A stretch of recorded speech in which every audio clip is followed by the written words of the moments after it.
Well, hello, everybody. Today we have Theo Horesh with us. He's a former cooperative organizer and host of Conscious Business, chosen by Business Insider as one of the top 100 podcasts. And he's the author of several intriguing books like Convergence, the Globalization of Mind, The Holocaust We All Deny, Collective Trauma in the World, The Fascism of This Time and the Global Future of Democracy, The Inner Climate, Global Warming from the Inside Out. And he's completing a PhD in International Studies at the University of Leeds, focused on the retreat from globalism and the reconstruction of the global imaginary. And he's been working with integral theory and spiral dynamics for about 25 years. And he's been helping to run a philosophy dialogue group, which has been meeting weekly for about 15 years, and has often served as an alternative source of intellectual inspiration for people working at the Integral Institute. So with that, I will pass it over to Theo. Thank you for organizing this, Veronica, and everyone else, whoever else was involved in it. I really appreciate the opportunity. First of all, I thought it might be good to start with a little bit about my relationship to Israel and Palestine and what got me interested in it. And I'm going to try to shorten my presentation a little because there's fewer people than I expected, but it might wind up at an hour because that's how I set it up. So I first got involved also around 25 years ago. I had an Israeli partner who I thought would be my life partner. It didn't work out, but I got stuck with the Middle East conflict. And at the time, my dad was working in Israel. My uncle and aunt, who I'd lived with in London, had just moved to Israel. And the issues were really up. And in the late 90s, I was a sort of dialogue-oriented, two-stater, wanting to achieve peace through deep cultural understanding. Over time, my views changed. For some time in the early 2000s, I became really frustrated with the terrorist attacks, which were a major part of things in the early 2000s. I became really frustrated when Hamas was elected in 2006. And I kind of dropped the issue for a few years and came back studying collective trauma for a book on that different than I'd expected. And I was working with a psychologist. We were going to write about different nations and how they grappled with major collective traumas, particularly around genocide and ethnic cleansing, big crimes against humanity. And as I sunk more deeply into the study of the Germans and the Israelis and the Palestinians, and we were taking on the Rwandans and the Congolese as well, I came to increasingly feel like framing this as an issue where we need to make peace really just got it wrong. This was an issue of just simple, outright ethnic cleansing, occupation, oppression. Eventually, we'd start using the language of apartheid. And then when I traveled to Israel in 2014, I'd been to Israel a number of times before, but really doing research on where people were at, traveling in the Palestinian West Bank, my views increasingly moved towards treating this more as a situation where one group has all the cards in their hands, or most of the cards in their hands, and the other doesn't. And then looking at how do you make peace when you have to deal with all these issues of justice. Still an issue of peace, but also now it's much more about justice. And it's much more about gaining the leverage to get anything done. All this was happening in a context of a changing historical dynamic. So I can't say that I alone changed. I was changing with the times. But that's going to be sort of my bias in all of this. I've also experienced a lot of racism from my own side, from the Jewish side, from, people I've been close with, let's just say, without naming names, that has been quite shocking. I grew up in the Deep South, and I've found it much more intense than what I heard coming out of my redneck friends from the Deep South, who would regularly sling around deeply racist things. So that affected my views on the issue. But I've also studied this academically in a pretty objective way. And so what I'm going to do in the presentation is I just want to walk through the different territories and what we're dealing with both materially and developmentally, because each of the places are quite different, going from Israel proper, what everyone recognizes as the state of Israel, to East Jerusalem, which is occupied territory, but it's slightly integrated, to the West Bank, which I would consider a complete state of apartheid, where everybody is kept away from one another, and to Gaza, which is blockaded and has very little access to the outside world. Each of these are quite different, as is Lebanon, where you get a lot of the Palestinian refugees living. So starting with Israel proper, first of all, I don't know how I can see people's faces. It would be nice to get some visuals, but I guess I won't be able to see anybody here. If it's possible for people, it'd just be good to see facial expressions a little, and it might help me pace myself. Okay. We would give you more of a, like, your feed would be stronger if our video was turned off. But if you, Right. but if it helps you, or if it's not interfering with your connection and you'd rather see our beautiful faces, I'll at least. It could be helpful. It's And up to you you're all. on gallery view, but you're getting most of us without our cameras on, right? Yeah, that's it. Okay, well, I'll keep my camera on. This is good. Couple people's better than nothing. So starting with Israel proper, here we have a democratic state. It's a state where the vast majority of the people living in it, like most states, are citizens of the state. The citizens of the state, like any other democracy, all have voting rights. They all have basic civil rights. Now, it's a situation where there's a lot of discrimination against Palestinians. The Israeli Adala Legal Center says there's 50 distinct laws that discriminate against Palestinians. These tend to relate to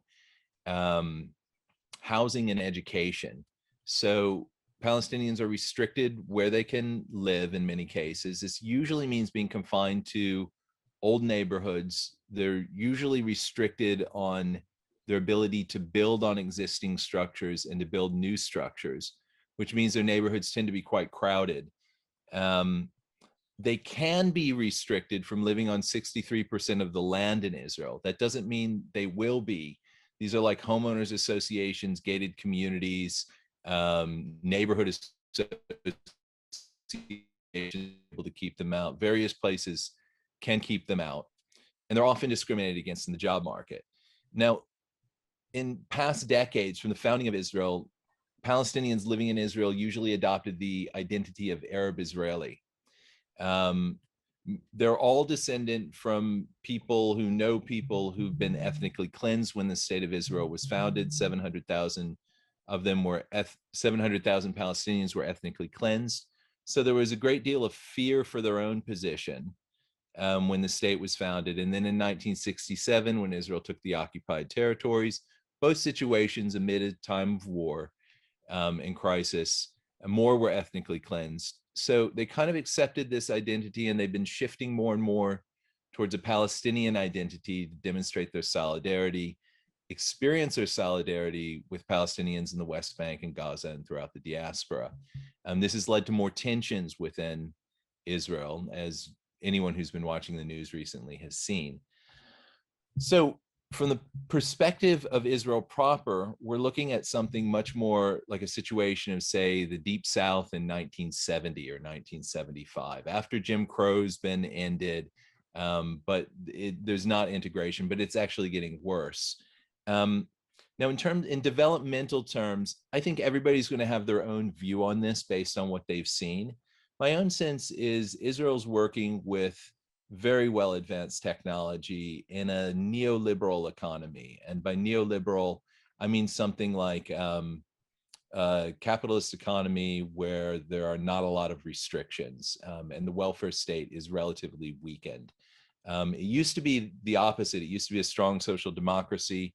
In the last 20 years or so, it's changed.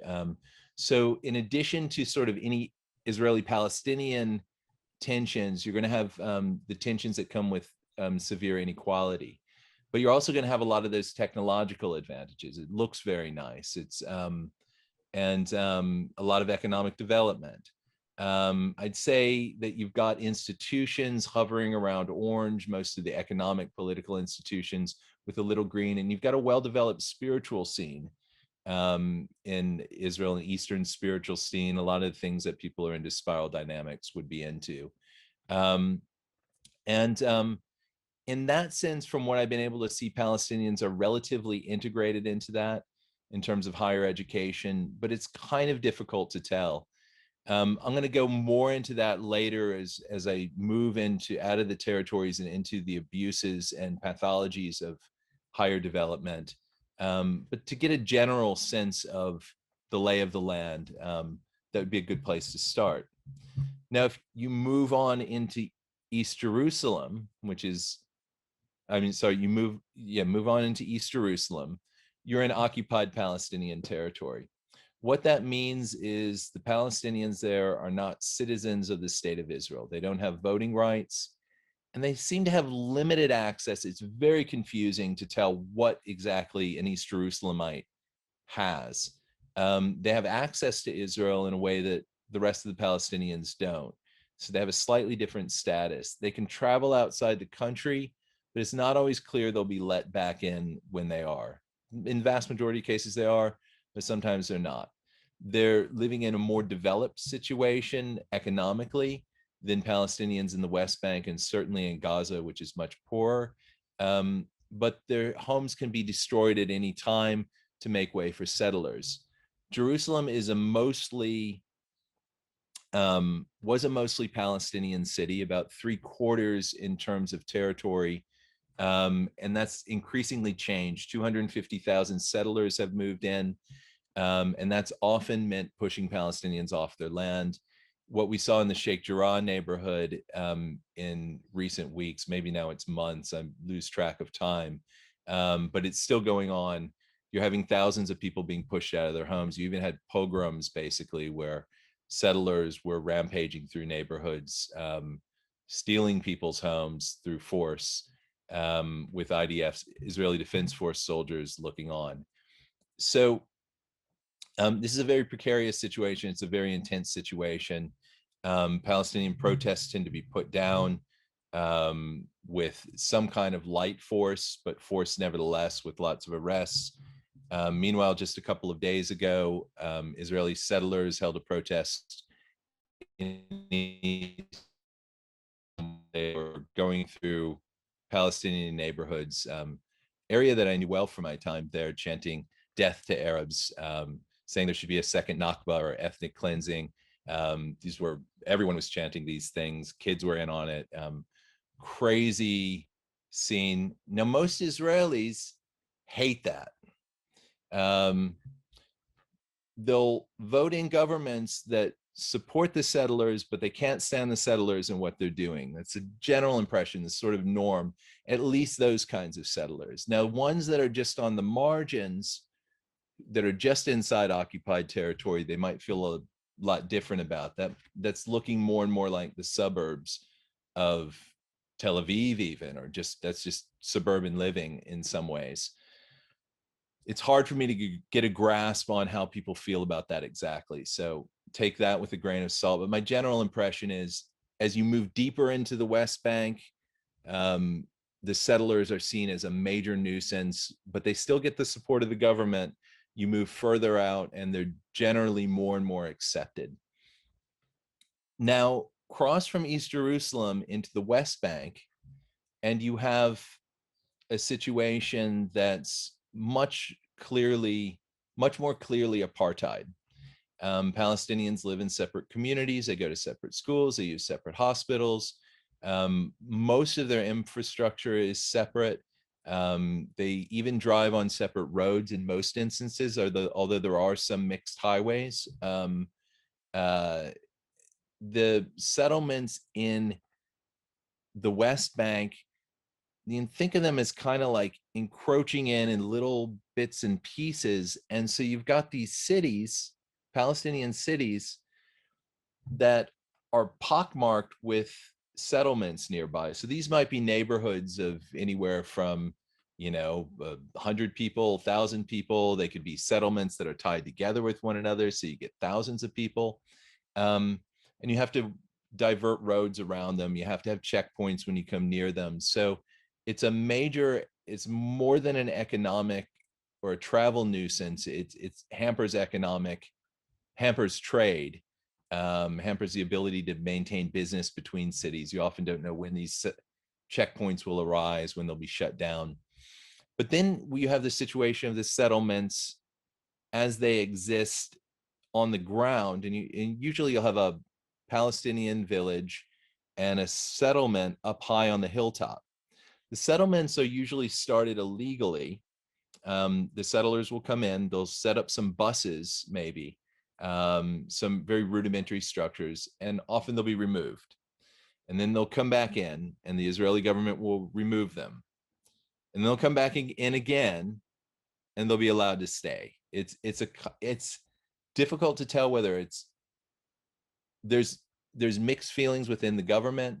There's a cat and mouse game going on. There's a show going on. So it's difficult to tell how all of that fits, but ultimately they stay, they build a new settlement. Now, to build a settlement, you have to clear the area around it. So if there's a Palestinian village down here and a settlement up here, there's going to be some farms maybe off on the margins. You've got to get rid of those people. So a third of all settlement land is built on the land owned by private Palestinian deed holders. That's according to a study that was carried out by the conservative Israeli Sharon government in 2003. I don't think they expected to find that. It's called the Talon report, from someone Talon who oversaw the process. So to take a third of the land, the rest of the land is built on Palestinian public lands. You'd expect this land to be there for if there's a two-state solution, and this complicates having a two-state solution. But so to get someone off their land, you usually have to terrorize them. So the terrorization could come in the form of bullying, burning down their olive trees, making threats. I came across one man in Hebron where the conflict is particularly intense, who had a property that the settlers who were in the middle of the city wanted, and his wife had been punched in the belly when she was pregnant once, and she miscarried. She got pregnant again. They did it to her again. They weren't going anywhere. I had another friend that was living outside of Bethlehem in a village when he was a kid, and they were in a nonverbal altercation, he and his friends, with a group of settlers, and one of the settlers just started shooting people, and he was shot. It was surprising how many people I came across who'd been shot in the West Bank. It was just kind of an ordinary thing, although the death counts don't tend to be that high in the West Bank, at least. There's not a lot of shooting to kill, but a lot of shooting. Even came across an Israeli blonde-haired, blue-eyed Jewish man who'd been shot in the eye by the Israeli Defense Forces when he was protesting nonviolently. So now in this situation, if you want a two-state solution, it's going to be complicated by the infrastructural problems. If you want peace, it's going to be complicated by Palestinians trying to just preserve their land, and the most fanatical Israelis coming into this area. The people who are going deep into the West Bank settlements believe that there'll be various beliefs about it, but it's usually tied to believing that this land belongs to the Jews. It's tied up with biblical ideas. They'll call it Judea and Samaria as part of their land from ancient times. I don't know that mindset that well, as you can probably tell by the way I'm expressing myself now. But they believe it's theirs. And that's deeply problematic in terms of peace or justice and any kind of lasting solution. So just a little bit more about what's happening in the West Bank. I think it's important to understanding it. The Palestinian Authority, which is mostly governed by Fatah, which is a political party, which is closely tied up with the Palestine Liberation Organization, the PLO, which is an umbrella organization. So you can think of them all as one. They govern the cities, but they don't have full governing rights over them. and they don't have power over their own taxations. They collect taxes, but the taxes go through to Israel, and Israel can withhold them. So Fatah, which governs the Palestinian Authority, is in a bind where they can't support their people, or they risk having their tax dollars taken. But if they cooperate with Israel, they're seen as corrupt. And this is a lot of where Hamas gets their support. It's a precarious situation that started with the Oslo Accords in 1993, which most people expected to lead. It was a roadmap to a two-state solution that never happened. And so Noam Chomsky will say, Israel outsourced the occupation to the Palestinian Authority. They outsource the occupation to Palestinians who have to maintain it at risk of having all their resources taken from them. So that also complicates a two-state solution, if that's what you believe needs to happen. Now let's move on to Gaza. Gaza is actually, let me say a little bit about development as I see it there. And again, everybody's going to have different views about this, but my impression was that you have a strong traditional society, traditional amber, fairly stable in that sense within the West Bank. You have fairly stable villages. You have tribes that maintain order and peace, the tribal associations, so not tribes like tribes are different in every society, so it's not tribalism in either a sense we'd use in spiral dynamics, or in a sense that we'd use in something that would be much more purple. It's more like traditional amber, conventional groups that support one another. So you don't see any homeless people in the West Bank. If you're homeless, you'll be supported by your tribe. Bedouin are in a sort of different situation. They're much poorer, probably the worst treated group of all in Israel and Palestine. Now you also get a lot of green. I'd say there's a lot less orange and a lot more green. And I think the green comes from heavy influence from international humanitarians, advocates, human rights advocates, United Nations.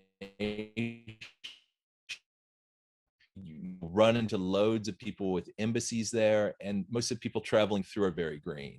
So you get this strange mix where you get a very stable feeling, warm, welcoming, but also quite conservatively traditional amber. And then you'll periodically see these people who are very cosmopolitan in their views, who they just sound green. You'll meet them all the time. And that's because they've been hanging out with all these internationals, and their whole discourse is tied in with the international left largely. Now go to Gaza. I haven't been to Gaza. Gaza is much more difficult to get into. So I wasn't able to go. Gaza is one of the most densely populated places in the world. It has been portrayed by the United Nations as it would become uninhabitable by 2020. Now in 2021, it should be completely uninhabitable, but there's still about 2 million people there. There's been a blockade on Gaza for a decade and a half. The blockade is putatively to keep out anything that might be used for weapons for Hamas. But the blockade was actually set up about a year before Hamas came into power. And the blockade also has kept out all kinds of humanitarian goods. At times it's limited the food supply. At times it's completely shut out medicine. They kept COVID vaccines out from Russia until there was a major international uproar about it. They've been in 4 wars with Israel in the past dozen years. Those wars have resulted in the routine bombing of electric plants, water treatment plants, schools, hospitals, refugee centers, libraries. In the last war, which many saw as the most intense for the duration of time that it lasted, according to The Intercept, 19 medical facilities were bombed in some way. They actually said that they were completely destroyed, which was actually just too shocking for me to believe. So I'll just say they were bombed. 2 schools that were being used to house refugees, the offices of the Associated Press in a large office building, and a refugee center, a number of high-rise buildings. This is important because they lack infrastructure and they lack public structures. Now, Israel says that Hamas is storing weapons in these places, or they're fighting from them. They're using the people in these places as human shields. Anyone who believes that, I would encourage to look up the Wikipedia article on it as a start. One of the things you'll find is that Amnesty International and Human Rights Watch have continually researched the question and found that actually, no, there's no, they haven't done this. They just, in each of these wars, Israel makes a claim, but in each of the wars, they study it and they find out that they haven't. There are a couple of marginal instances, but certainly nothing that would begin to warrant doing this on a routine basis. So it's a very difficult situation there. Now, in terms of development, Gaza is more traditional than the West Bank. So I would expect to see less green, although I've experienced it to some extent. Hamas is an interesting organization. They began as apolitical religious conservative groups that they had their organizations or charitable organizations, and Israel was funding them throughout the late 70s and the 80s as a hedge against the Palestine Liberation Organization. They didn't expect them to go political. There's a quote that I've seen from the former minister of culture and religion or something like that in Gaza, an Israeli, that says they created Hamas. I don't think most people who've studied it would go that far, but they played a role in it. What it highlights is that they were in a situation where all sorts of groups might turn to terrorism. Hamas started with ties to the Muslim Brotherhood, which had renounced violence for a good generation before that. Hold on one second. Do people hear some, like a lawnmower in the background here? No. No. Okay, good.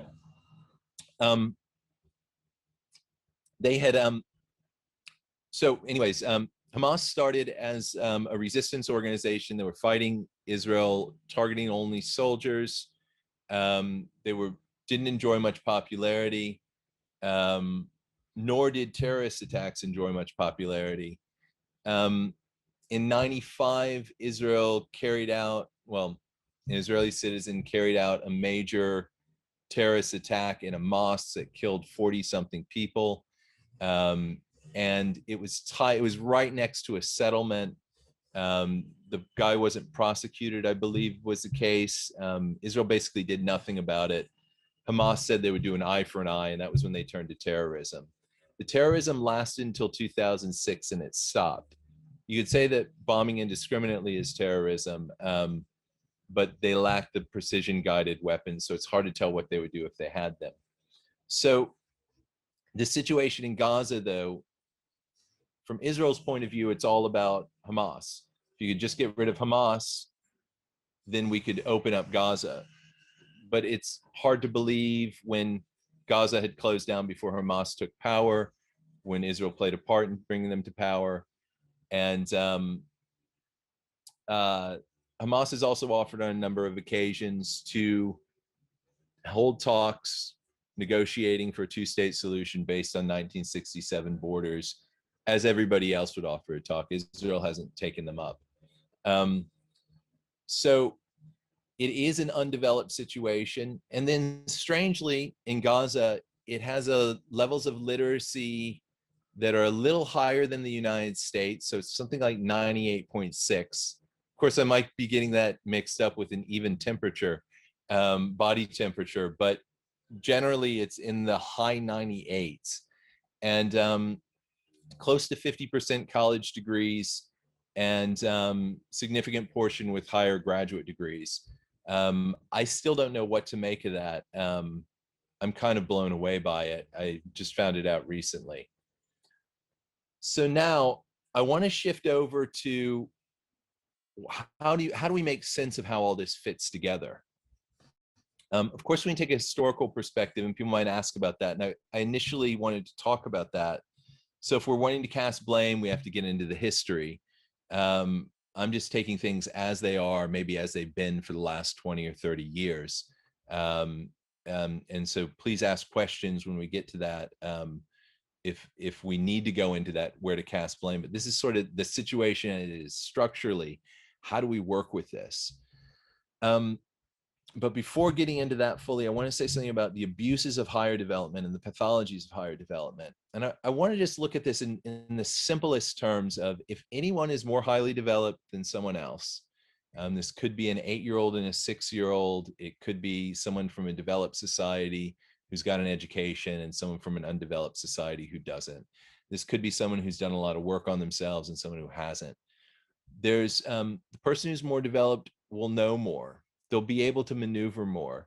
There's a danger that they'll become arrogant, that they'll look down on the other person, that they'll become patronizing with the other person, that they'll come to insult the other person, that the person that's less developed will become experience themselves as more degraded, as insulted, as looked down upon, as walked all over. Those are kind of mild, ordinary sort of abuses of higher development. They just happen, and it's sometimes difficult to keep them from happening. But also, when someone is more developed, and let's just think of kids in this situation, they can take things from the other and get away with it. They can get the other to lash out at them when they want. They sort of can control the situation. They can terrorize the other when authorities aren't looking, in ways that the other can't do with them because they lack the social abilities to do so. These are, again, pretty normal situations. Now, when we start looking at groups of people, when one group is more developed, whether economically, politically, socially, they have greater access to education, greater access to the means of personal development, that group will tend to have some kind of tensions with the less developed group. They often want to be around them. We can witness this with any less developed group in the United States or in any Western country.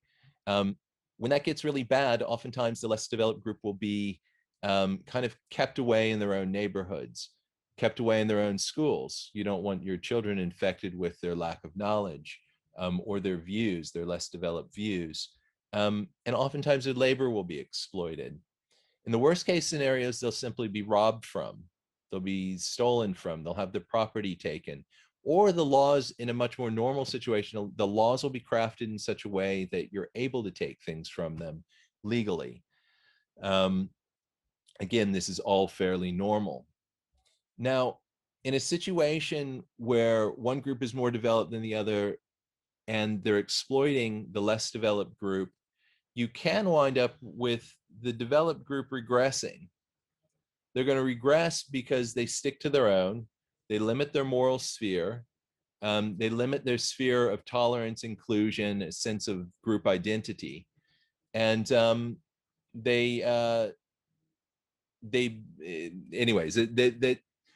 there's a regression that happens in their own exploitation of the less developed group. Of course, this doesn't always happen when there's a more developed group exploiting a less developed group, but it can happen. You have another situation where you can have a developmental split, where the two groups pull away from one another. I think many people would see something like this happening in the United States, but whether or not it is, a situation of a split, I'd call a split level development. You've got one group that's pursuing its higher development and has the leisure or the security or the resources to pursue it. The other group doesn't, they're exploited and they're losing, or they're remaining still and the other group's going up. And this developmental split can have a sense of dissociation. There can be social alienation tied up with it. When you have these things, you're going to get massive social tension. So you can have conflict arise between the two groups when you have this developmental split going on. I think we can see this kind of thing in all sorts of political systems around the world right now. But whether or not you choose to see it there, we can easily identify this pattern of behavior. We are going to have a developmental split. Now, I have defined in my book, The Fascism This Time and the Global Future of Democracy, fascism in developmental terms, I would define as a forced regression to patriarchy. And patriarchy could be viewed as amber or red in the sense that it could be very conventional, or it can be also lawless, bordering on conventional, lawless power dynamics of domination. However we want to define red, what you get is a group of people that for whatever reason does not want to be in a more inclusive, morally inclusive, an inclusive identity.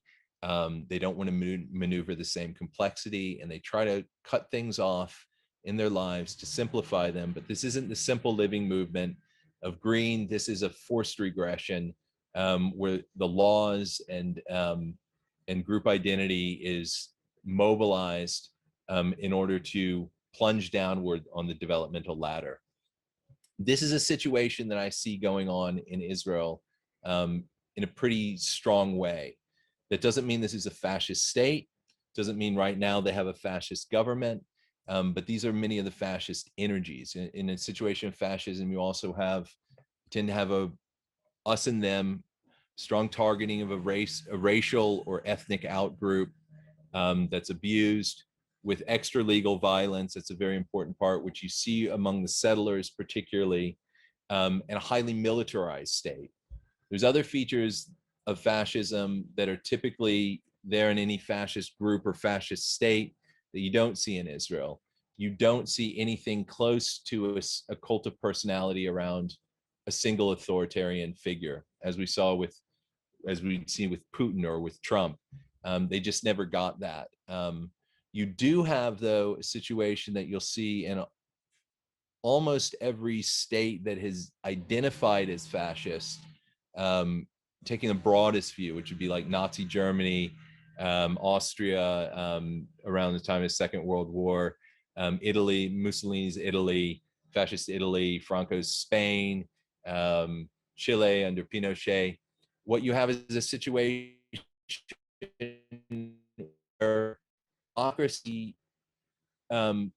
leads to higher development that the society doesn't know how to handle, and a group rebels from that in a very strong way. So you see this dynamic really strongly in Israel today.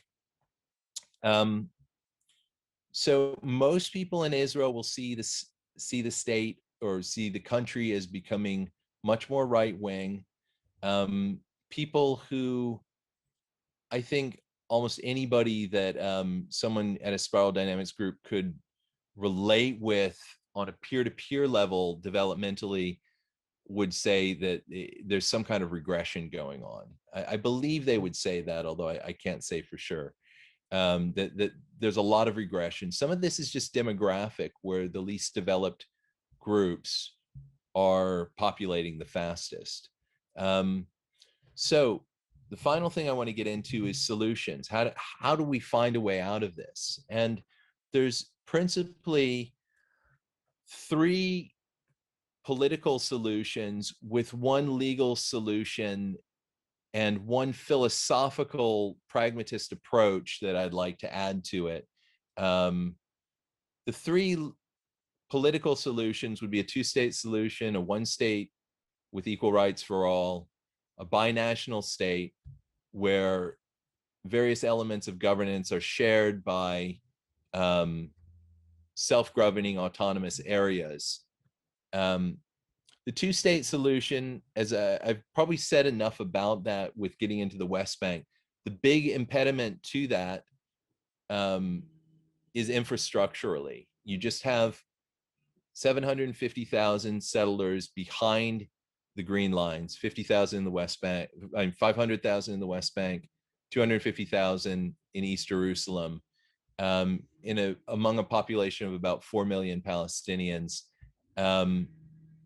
Their Palestinian territory is broken up. So how can you create a state out of that? Well, you could remove the settlers, but how could you do that? They did that in Gaza in 2005, and it was intense national trauma, and there weren't nearly the number. It was in the low thousands that were removed from Gaza. So you probably have to create a situation where the two groups can live together, but these are the most hostile Israelis living in Palestinian territory who've stolen land in order to live there. And often they're living there in order to prevent there from being a Palestinian state. So that's hard to imagine. So then we move into the possibility of something like a binational state. A binational state would mean, well, Palestinians govern in their cities, they govern in their sort of regions, they govern in Gaza. Maybe they govern in Haifa in Israel, where they have territory. And these are autonomous regions. And then they work together on infrastructural, economic, and matters of defense. And if you think that defense can't be coordinated, I've spent significant time in Bosnia as well. And the only functioning institution in Bosnia, as I've learned, is the military, which is thoroughly integrated between Bosnians and Serbians. Pretty much everything else doesn't work, but somehow they got the one most integrated institution to work the best.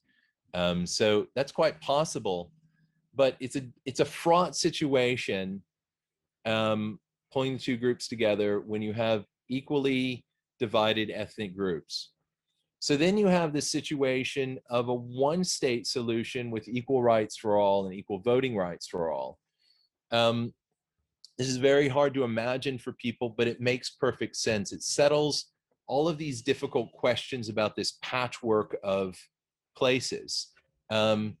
Anyone from a Western democracy and anyone from a developed democracy is going to understand this. You have the institutions in place that you could simply open up. It ceases to be a Jewish state, but Jews have a state. And Palestinians now have a state as well. The only question is, how do you get to the peace? The problem with all three of these solutions is that Israel holds most of the cards in their table. They don't have the one card of a good negotiating partner, but they hold all the other cards in their hand, whatever, on the table in their hands. And they don't seem willing, they haven't seemed willing. Actually, in the charter of Netanyahu's party, the Likud party, they claimed all of the land in the West Bank for Israel very clearly, and they've never renounced that claim.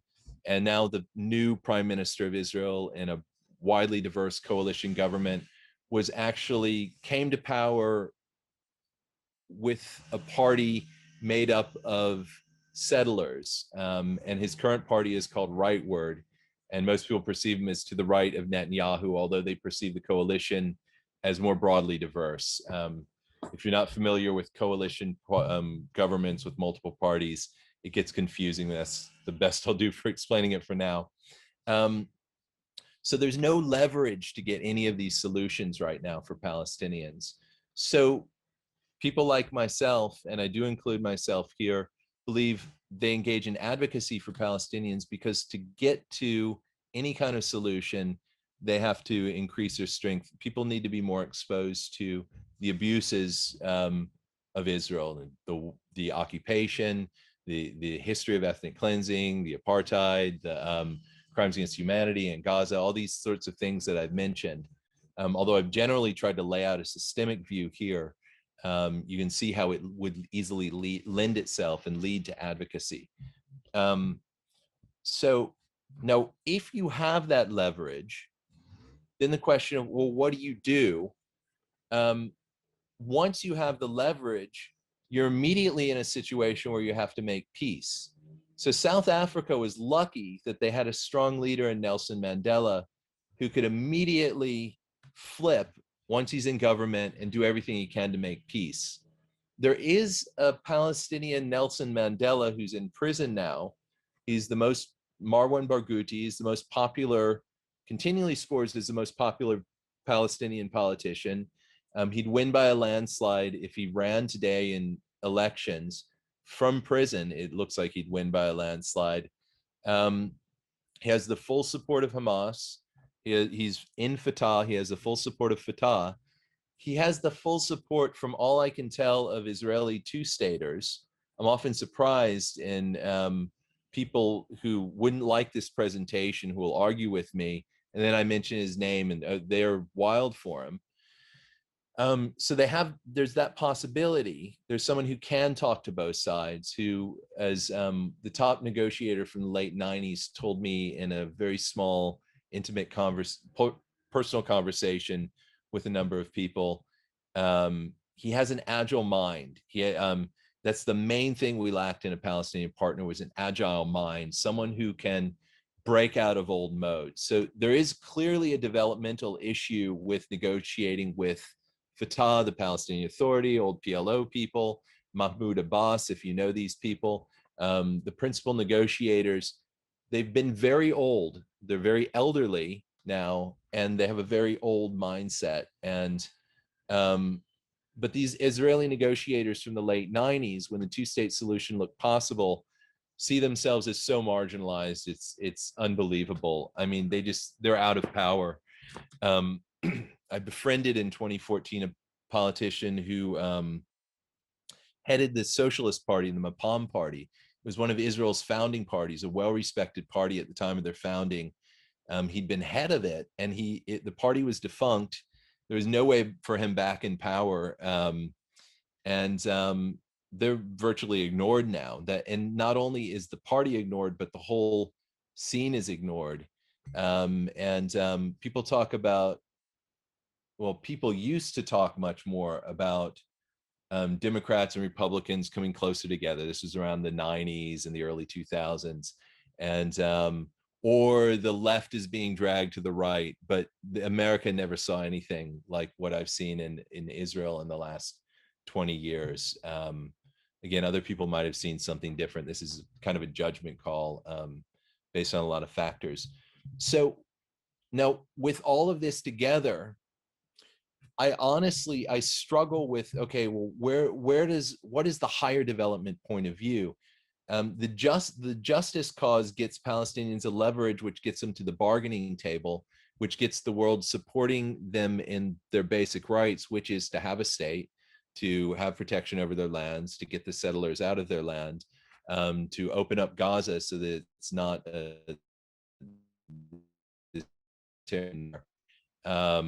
with levels of malnutrition comparable to the poorest sub-Saharan African countries. You've got to have that pushing on one level, but on another level, you've got to be making peace. You've got to be creating a wider identity. If you can't create a wider identity, even in a two-state solution, it's bound to blow up. There's going to have to be work together on a two-state solution. Now, I mentioned one person who might be able to do that. In my experience, not many people can pull out that trick. There's another problem, which is you also have multiple levels of development going on. You will always have this kind of situation in these kind of broken up territories. But the geography, as I laid it out, really breaks it up in a significant way. I didn't mention one thing, which is the right of return. It's often the biggest sticking point in a two-state solution, that Palestinians who are ethnically cleansed from the state in 1948, their descendants, they want to have the right to come back to Israel. Now, there's numerous Palestinian literary accounts of people going back, and they're just like, what was I thinking? Like, they go back to their old home and they're like, what was I thinking? I have no place in this. So some people say no Palestinians are actually going to want to go back. They're actually quite successful in the diaspora outside of the Middle East. Palestinians outside of the Middle East tend to have pursued survival strategies very similar to Jews in the early 20th century. Heavy emphasis on higher education in the social sciences and the professions. So law and medicine, and they tend to be quite successful in that sense. And Edward Said, a notable Palestinian who many of you might have heard of, who's kind of their primary intellectual for quite some time, said they actually they took the strategy of Jews, and it's worked quite well for them in the diaspora. Now you have refugee camps in Lebanon where people have been living for generations that aren't so well off. There you might have people wanting to come back. And they have not been integrated into Lebanon because Lebanon is, the French wanted the Christians to control Lebanon, and they were a bare majority that was quickly losing its demographic steam. And so they created what was called a confessional democracy, where each confession, each ethnic group tied to a religion had certain power. And any group that comes along as a major group of refugees threatens that balance, as Syrians have just done coming into it. So it was extremely difficult to integrate Palestinians for that reason into Lebanon. But there you have that question. So when we look now to the wider diaspora, we have much more cosmopolitan. So cosmopolitan's good for me. I'm writing about it. I see this as the sort of highest coherent identity as a citizen of the world, inclusive of all levels of development in my conception, and inclusive of all peoples. And so it's a very wide identity. You'll see much more of that, but you also get the multicultural. We've got family living all over the world. I've got family living in Canada and the UK and Israel, and had family in Turkey, and they come from Iran, and they were originally from Iraq, but so they're all over the place. And this is often what you'll get among Jews, and you get the same thing among Palestinians. It's possible, if we're looking for solutions, that we could find a solution in something coming together in the diaspora. I'm not sure what that might be, but there's a lot more freedom there. There's a lot more space for reasoning about this. And there's a lot more space for bringing in other governments for solutions. Thus far, Israel has kind of gotten a green light on everything short of outright genocide. When the bombings of Gaza get too intense, Western governments say, all right, that's enough, just as we saw Biden do. But other than that, and the deep settlement building, they'll tend to get away with what they want to. But that situation could quickly change. And then when that situation quickly changes, we're looking at, how do you now make peace around a just solution, or a reasonably fair solution? Or, I'm a pragmatist. The one thing I forgot to mention was the one thing I was promoting in 2015, 2016, which was equal legal rights for all under areas of Israeli control, putting off the political solution for later. So just assure Palestinians have access to Israeli courts, that it's fair, that there's a systematic attempt made by the international community to go in and make sure that they have fair treatment within the courts. And from there, Habermas talks about this, you get a dialogue. You get a dialogue, a reasoned dialogue about the laws, what they are, what's fair, what's not fair, and conflict is taken into the courts and into the public sphere, and around nonviolent demonstrations and usual political channels, including political parties, which might well become integrated in that situation. I would urge as well, I think the most important thing is, if there's any chance that they'll move towards a one-state solution, that you need to integrate the political parties. That might be the best hope. And in a multi-party system, it's much easier to do that. But that's some of kind of where my mind goes. And from here, let's open it up to questions. That is how it works, right, Veronica?